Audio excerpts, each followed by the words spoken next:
It is my distinct pleasure to welcome all of you here for this very special event. As part of our commitment to educational excellence and critical thinking, and to fostering learning and talent development of our students and our entire campus, Loyola has had a long tradition of inviting speakers who challenge the status quo and stimulate discourse and analysis of significant social issues and ideas, and whose visits become an important part of our collective intellectual experience. Slavoj Zizek, who has been described as one of the most formidably brilliant political philosophers and cultural critics of our times, is that kind of guest speaker. We have some late-breaking news. The Rock and Roll Hall of Fame has just named Elvis the Zizek of rock and roll. Okay. To me, there's only one real question to confront in this introduction, which is why Slavoj Zizek should be here at this particular moment, why it's so important, why I thought it was so important that he be here, and that when history is retrospectively written, that this moment will be an important moment. I think there are two reasons. Well, one is, I think he has done more than anyone to help us understand the problem of fetishistic disavowal, as he repeats often the concept of je sais bien mais quand même, I know very well, but nevertheless. I know, but I act as if I don't know. In a certain sense, New Orleans is the symbol of fetishistic disavowal. We are the place who knew for years what was to come, the disaster that was coming, but people acted as if it was not coming. Even after we had the disaster that occurred, which was far less significant than the one we're still facing, President Bush could say no one could foresee the breaching of the levees. So I think in a sense we are the symbol of that disorder in a rather unique way. Slavoj wrote an article about New Orleans that I love very much, The Subject Supposed to Loot and Rape, which was about fantasies about New Orleans after Hurricane Katrina. It's a very interesting title. Of course, it comes from the subject supposed to know, but there are two real meanings of subject supposed.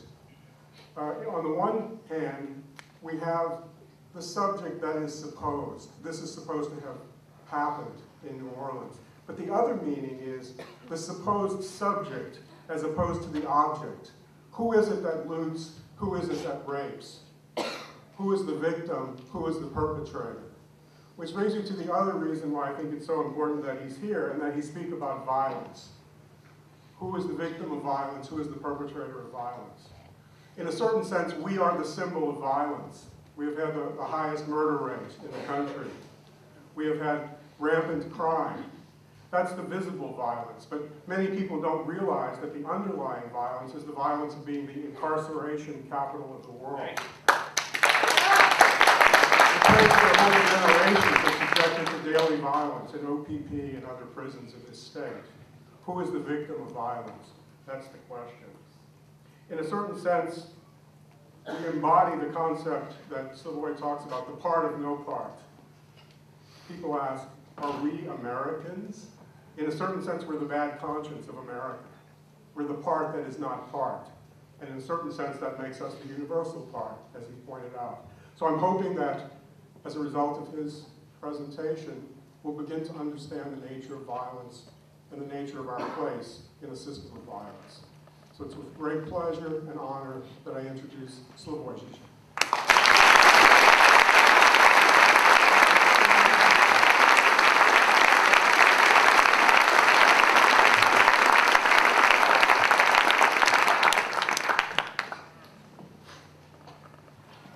Thanks very much.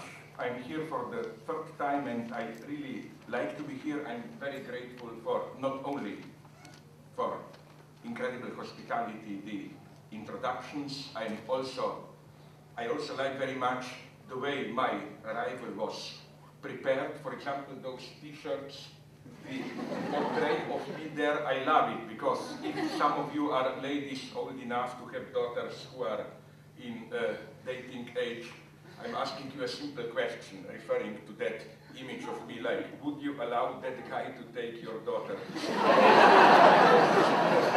Never. Another thing that I like is I feel as if in good old totalitarian sites, times, I have this fascist guard here. You are free to applaud, but if you don't applaud enough, they will. More seriously, I deeply agree with what you said, how the fight for the status of New Orleans is precisely, is it part of the United States or not? If you speak to those arrogant, upper middle class, multiculturalist liberals from the North, their idea is that they sympathize with you, but precisely in the same way as you sympathize with foreigners. For them, to cut a long story short, you are part of Latin America, practically a banana republic, which by mistake ended here.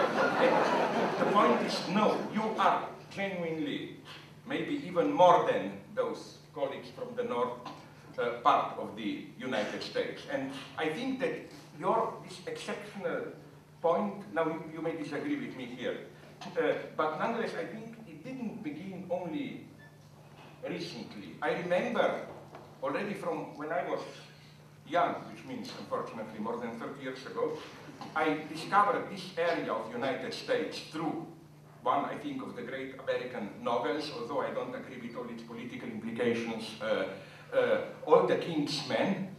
And it's for me, what interested me is, of course, the figure of Huey Long, who is behind. And I claim that, you see, this is maybe one of the ways, probably some of you will disagree here with me, to test someone, is he a real radical left or a liberal? Liberals are usually horrified, proto-fascist and so on and so on.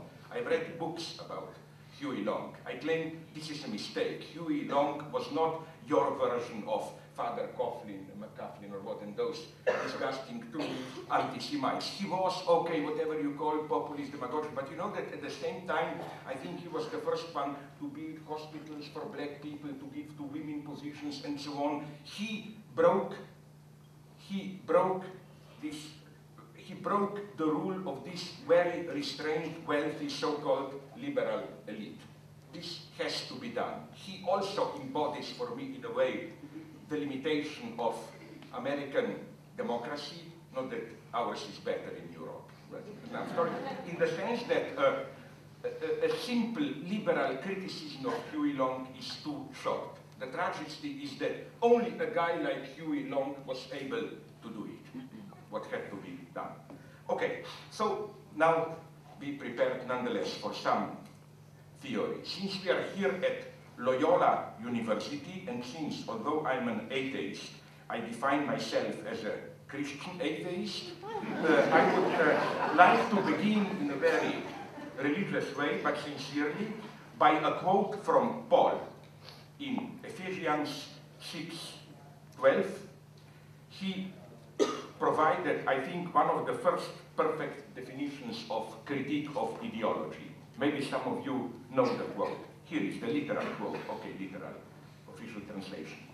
For our struggle is not against flesh and blood, but against leaders, against authorities, against the world rulers, the Greek term kosmokratoras, the world rulers of this darkness, against the wonderful expression, spiritual wickedness in the heavens. You see, it's a wonderful expression. It's not up in heaven there is purity, we common people are dirty. No, wickedness is up there in heavens. Or, to translate Paul into today's language, our struggle is not against concrete corrupted individuals,